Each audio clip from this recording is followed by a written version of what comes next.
Looks like I'm live. I'm going to get Instagram started up. They require a second step. Not sure if this part of the stream, well, kind of looks like I started up fast that time. So I'm just going to get started.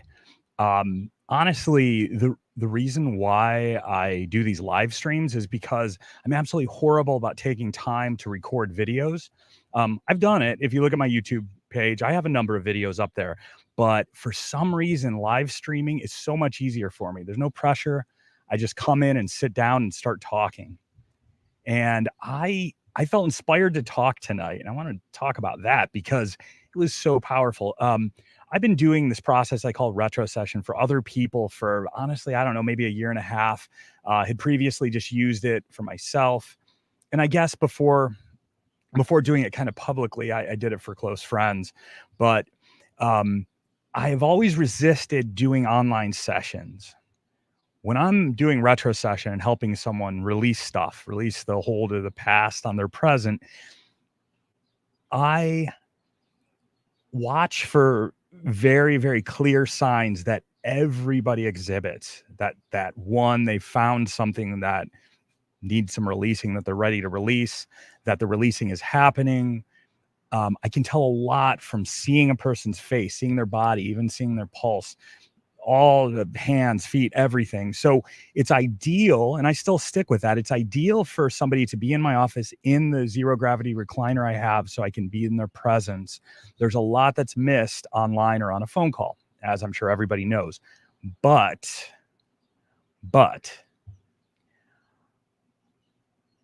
I had a session today with somebody remote. And it was potentially the most incredible session I've ever experienced. And I've sat with a lot of people, gone through this process with them. It's potentially the most powerful session I've ever conducted, and it was entirely remote. I'm not going to reveal anything about the session, even though, you know, people watching this probably don't know this person. I don't even want to use gender. So I'm only going to talk about my experience on the other end of it without, giving anything about the session away. Everything I do is confidential, the highest degree of confidentiality. I was a practicing attorney. I know what the rules are for confidentiality, and I'm going to hold absolute confidentiality, probably beyond what rules say, what courts would say about privilege and confidentiality. And so it's really important to me. So I got to talk about it, and I'm not even going to try to change the facts and all that. But this session was as powerful as any session, probably more powerful than any session I've ever seen. And I don't say the words any session I've conducted. There's a reason why I don't say that. I don't say this is more powerful than any session I've ever conducted, because I'm only doing one thing in these sessions. It's not me. I'm only doing one thing. And I'll be honest, I'm good at that one thing. What I'm doing, what you see here, this person that's talking, that's opening their mouth, creating sound vibrations that you hear. The only thing that I do well is get the hell out of the way of the process. I have never healed anybody except myself.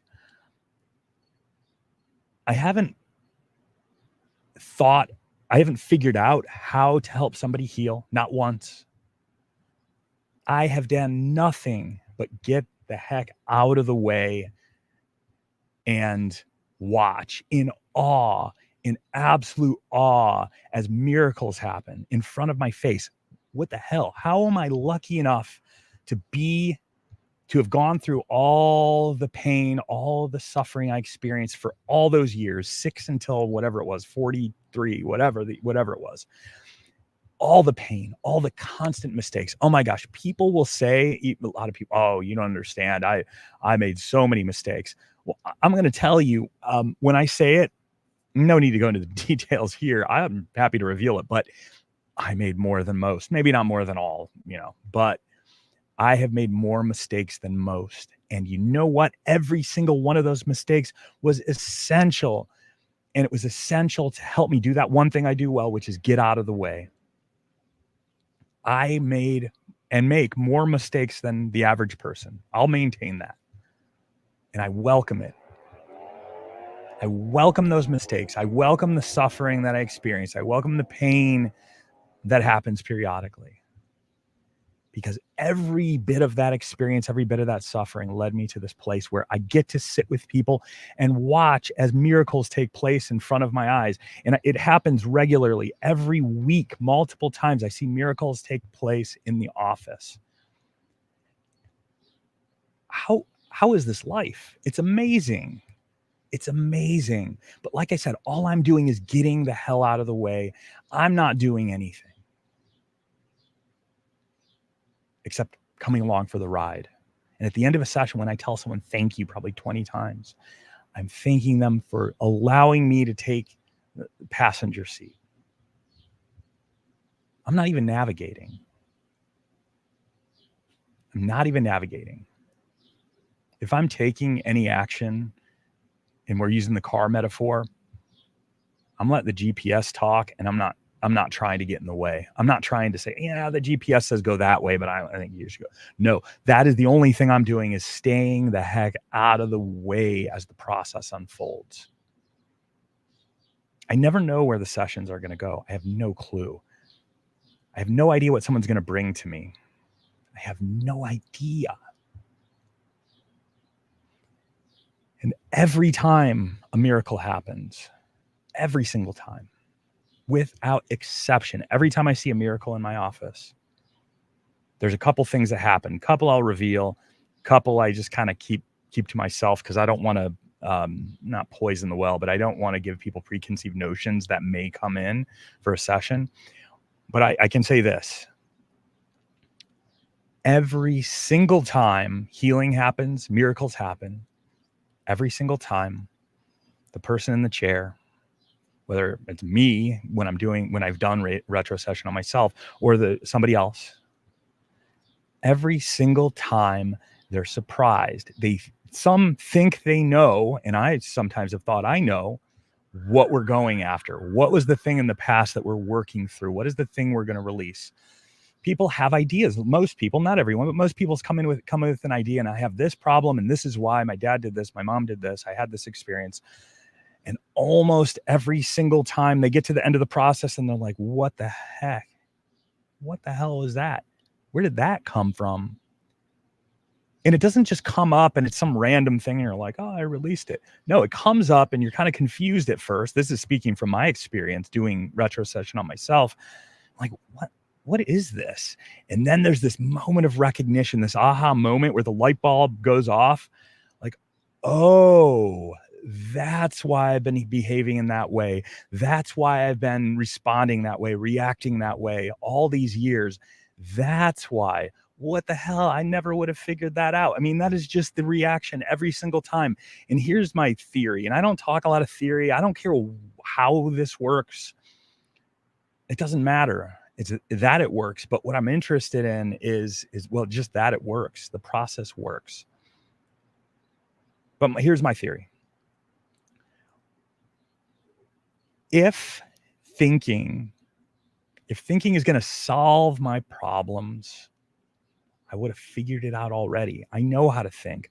Gosh, I was an overthinker. Not so much now, but I was an overthinker. Constant cogitation, mind spinning, thinking. In all the hours, all the minutes, all the days of thinking I've done since I was a child, since my earliest memories, I never figured out what the problem was. In fact, some of the problems, they got cemented or crystallized by that same thinking that for years I thought could get me out of this mess I was in. And so I think it kind of makes sense that when people heal, when something comes out, when something is permanently released, it's surprising to them. It's not, it makes sense. I mean, because yeah, if you knew what it was and you could intellectually understand it, why wouldn't you have found it before? So being open to not knowing what's going on, being open to possibility, to the idea that you don't know, can be such a powerful force in the healing process. Man, all those years of pain, all the suffering, the severe anxiety, daily panic attacks at the end, deep depression, long bouts of depression, staying in bed for days at a time under the covers in the dark, doing nothing. At times I was nearly catatonic near the end. I couldn't move. I couldn't get up. I couldn't do any, I couldn't earn money. I couldn't do anything. Hopeless, helpless, desperate. And like I kind of said earlier, I'm grateful that I experienced that. I'm grateful for that experience.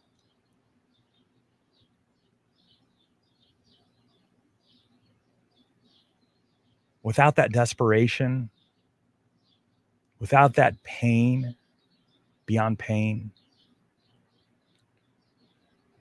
I wouldn't have been driven to that place where I had to surrender. Honestly, I had no choice. Well, I had a choice, but I could either surrender on the one hand or die. I don't know what the other possibility was. It wasn't good, whatever it was. Life was pain, constant pain. Moment I woke up, it's like a heavy weight on my chest. The anxiety started, the first thought of the day before my eyes even opened. Then I discovered retrocession and doing it on myself. And I think I'm gonna do a workshop in person, most likely, maybe online, but I'm gonna do a workshop on what I've tentatively call auto retrocession, but basically doing retrocession on yourself. From what I see of the people I work with, and then comparing it to my experience doing it on myself, it's far faster, more powerful, deeper when it's done by someone else. But you certainly can do it on yourself. But I'll just call them rules for lack of a better term, but there's some rules for the process, and I'm not going to go into that now. But I can teach someone to do retrocession on yourself. But the main thing is not what you're doing, and there's a little bit of doing, but the main thing that I'm going to have to teach is what not to do. That's the most important thing. Because there's a lot of things we do as individuals that I would potentially do as somebody who's doing retrocession on someone else, or even more likely if I'm doing it on myself. There's a lot of habits that can kick in that are going to get right in the way of healing. And that mind just wants to perpetuate itself.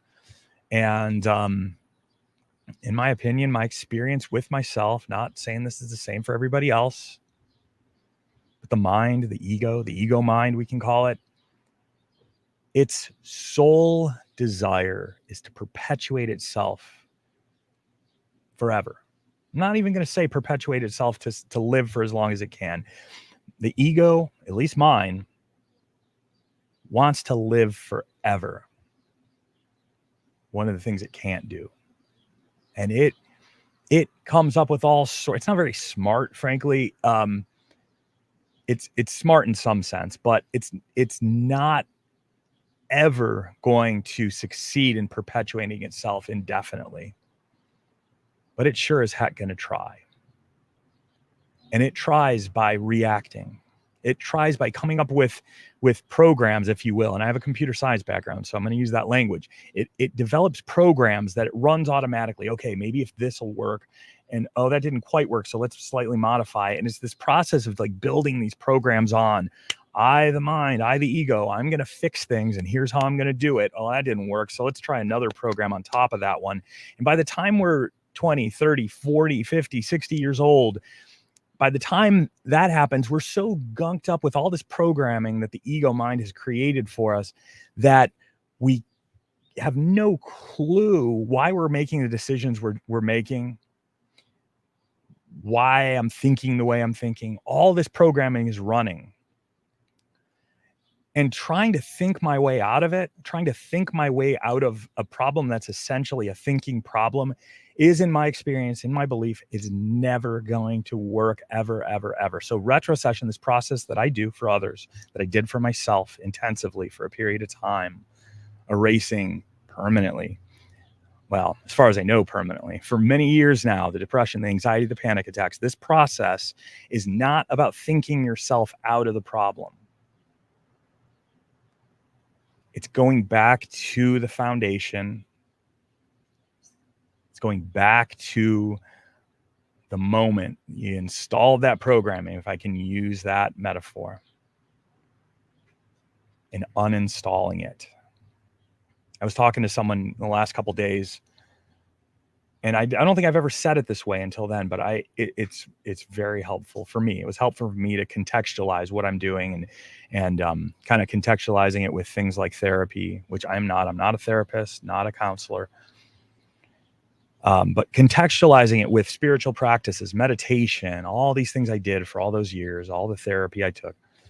And a lot of it, not all of it, but a lot of that stuff is trying to add something to create the conditions for healing, trying to add to and fix.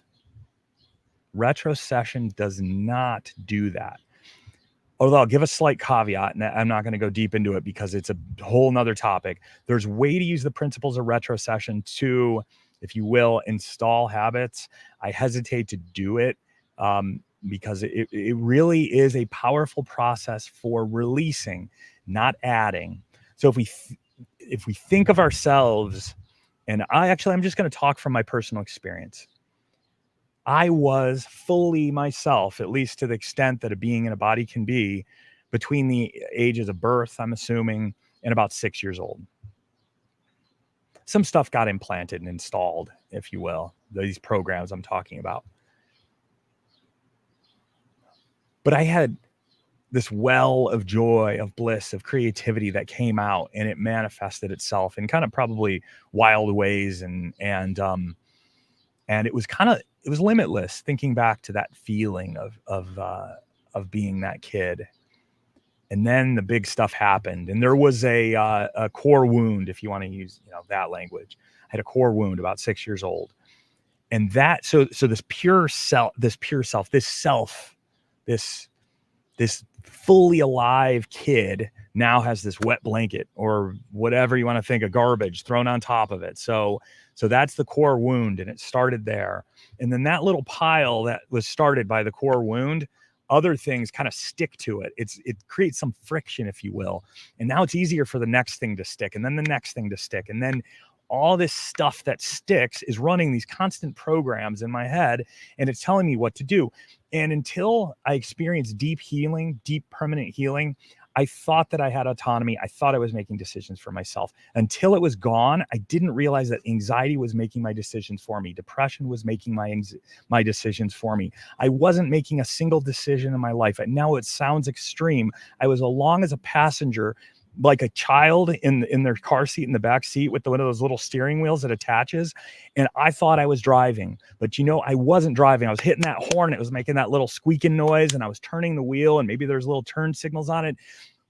And it seemed like I was controlling the car. I felt like I was controlling my life, but I wasn't. My anxiety, my depression, this programming that was installed by society, by family, by myself, it was running the show. Then once I cleared it out, I recognized, oh shit, I don't know what to do now. There's nothing telling me what to do. The stimulus happens, this previously triggering event happened. And I remember distinctly when and where this happened. And I waited for the program to start running. I waited for that triggering to happen. It had every other time that I could remember that this thing came up, or I felt this sensation, this emotion that came up. It didn't come. It didn't come. It never came. It didn't come over the past 4 years. It took a while to get used to. There was a long time when after the real deep healing happened, that I would be taking a shower in the morning, every morning for a while. And I would pause and just have that internal gaze and just kind of check in. And I would just start weeping in the shower. The water's falling on me. The tears are just a mask on my face. Sometimes I would fall to my knees in the shower crying. And I'm probably going to cry now because I looked inside and I was there. The anxiety and depression were gone without a trace. The suffering was gone. It's clear. We think the world is big looking out here. It looks so big. It is big. Out to the edges of the universe, beyond conception. But I can only say this as like personal experience. I'm not telling you this is your truth. This is my truth. But when I look inside, there's a whole nother universe. An endless well of beauty and creativity. And previously, all that stuff that was piled on top of the light, all that was blocking the light. And once it was gone, it was blinding. It was blinding. And it's not that I internally, in this body, in this mind, this ego is like a glowing, beautiful thing. Not saying that. But what is there deep inside, beneath the surface? What is there? And I'm going to say it and direct it outward. What you have inside of you, assuming we're all have something similar going on, pretty sure about that, is beautiful beyond measure. You are beautiful beyond measure. You are creative beyond conception. You have wisdom deep inside. It's not even deep inside. It's right here, right now. But being in this body, being in a family, being in a society, all that stuff, that garbage got piled on top of that light. And that light, though hidden, has always been there, and there is nothing that needs to be added. You are perfect.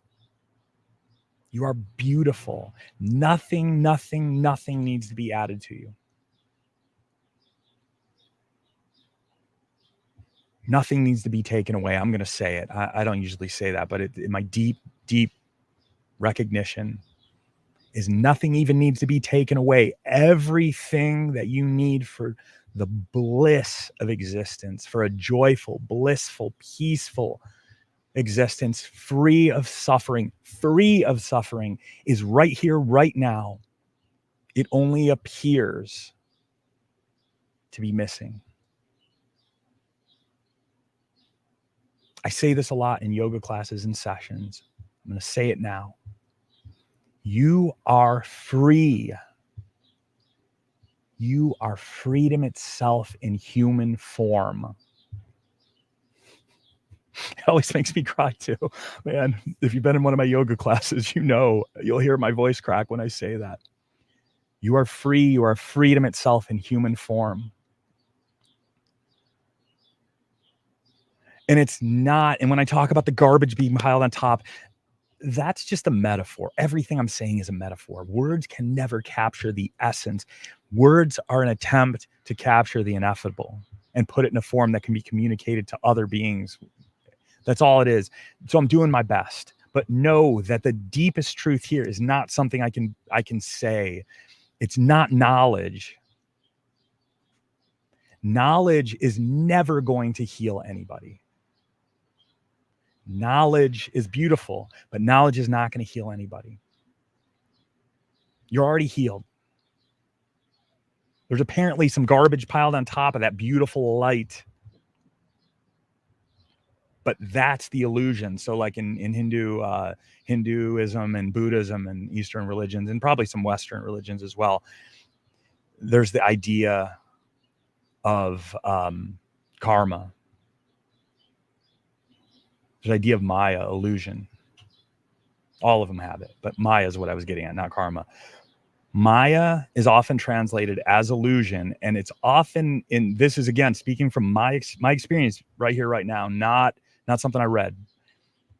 But this is not illusion. There's when my hand doesn't pass through the other hand, I can touch this computer. I'm seeing something on the screen here as I speak. That's not the illusion. There's an experience happening now. A lot of times it's treated as, oh, this is just a dream. Sure, maybe it is, but something is happening. There's an experience happening now. The illusion is the idea of that garbage that's piled on top. That is the illusion. The garbage that's apparently piled on top of your light, the freedom that you are, that's the illusion. But nobody, including me, can help you see through the illusion of the garbage that's been piled on your light. The light that you are, the freedom that you are, the love that you are. We can't do it. Nobody can do that except you. But what someone like me can do, what other people can do, people that don't even necessarily do it intentionally. I intentionally sit down with people and help facilitate healing. But the person in the grocery store, your mom, your dad, they also can facilitate healing for you.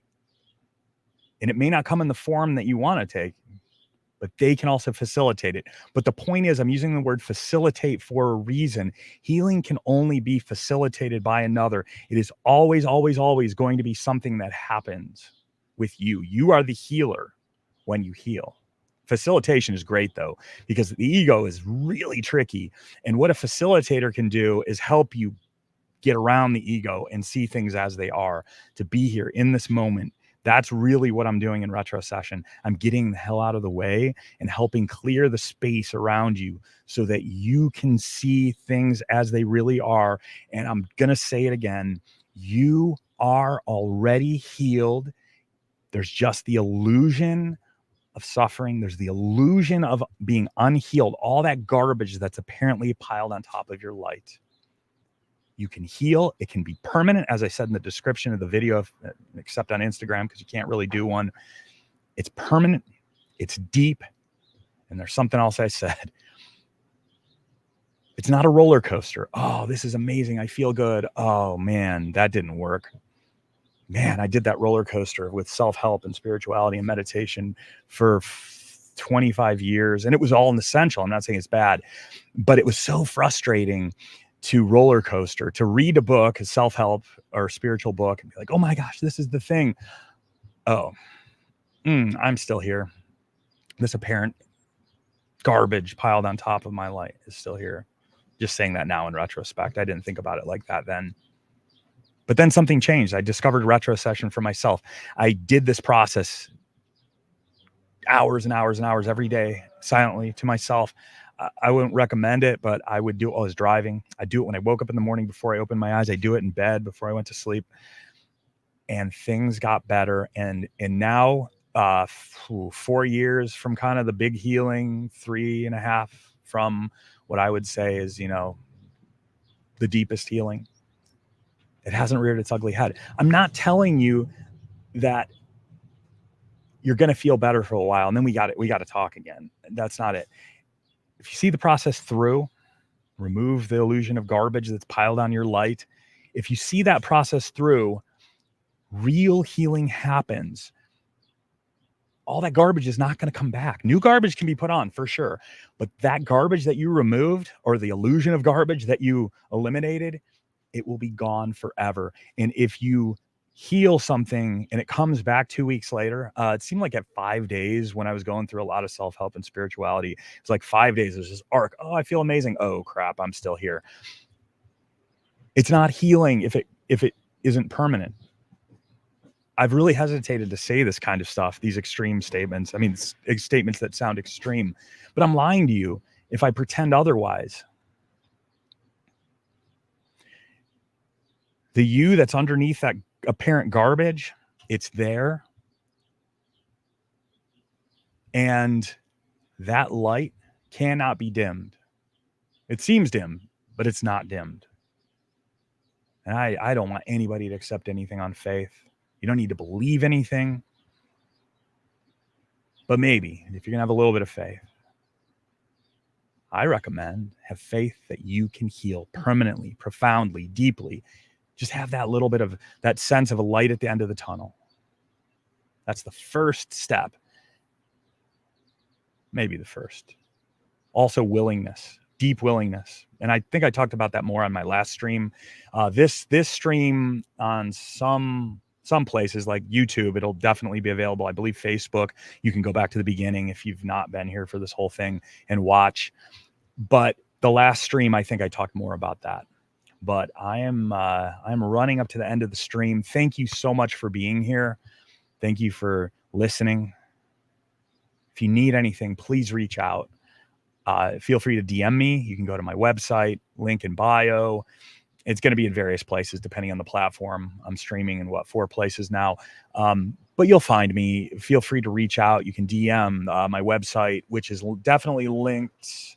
I think it's linked everywhere. You should be able to get to a form on the website that you can fill out. Let me know if you have any questions, if I can help in any way. And I'm going to be doing a lot more of these lives. I said it at the beginning of this live. This live, the reason I'm doing a live is, well, it's easier for me.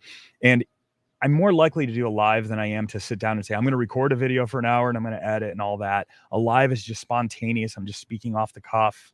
And then I can break it down potentially and create smaller videos out of it and YouTube videos. And it's just, I'm going to be doing more lives.